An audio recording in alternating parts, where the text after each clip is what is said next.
Sainte-Croix-du-Mont, c'est cette petite appellation vallonnée qui culmine à 116 mètres sur la rive droite de la Garonne. Aujourd'hui, ils sont une cinquantaine de vignerons, comme Virginie Tinon, 4e génération, à produire des vins doux sur 360 hectares.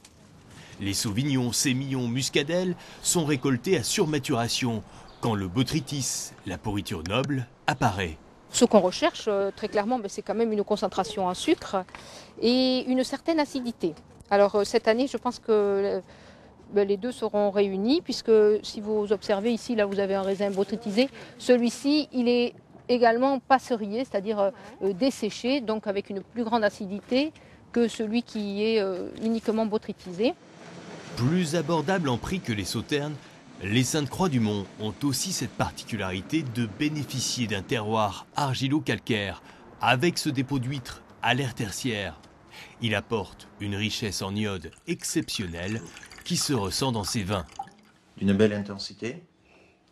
On est sur des notes de fruits bien confits, un peu abricotés, confiturés. On a ce sucre en fait qui est bien équilibré, qui est bien balancé avec cette acidité. Et donc du coup, c'est pas du tout lourd, c'est vraiment une belle fraîcheur en fait de fruits. Autrefois, les Sainte-Croix-du-Mont étaient surtout appréciés à l'apéritif. Aujourd'hui, les accords mets-vins ne manquent pas. Maintenant, on peut le marier non seulement sur l'entrée des repas, mais aussi sur des viandes blanches. Nous avons une bonne harmonie avec des plats type un peu plat exotique. Le Sainte-Croix-du-Mont apporte beaucoup de complexité en bouche avec les épices et se marie très très bien. Sainte-Croix-du-Mont a connu son apogée juste après-guerre, un âge d'or où l'appellation avait davantage de viticulteurs. Ces vins-là étaient achetés pour consommer quasiment tous les jours. Et ensuite, petit à petit, il y a eu peut-être un petit déclin ou un désamour, peut-être parce que les vins ont été trop doux ou alors trop sirupeux. Et maintenant, l'attrait se fait avec des vins peut-être un petit peu plus légers.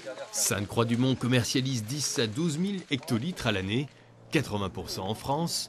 Les exportations se développent avec notamment la Chine qui commence à apprécier les vins doux.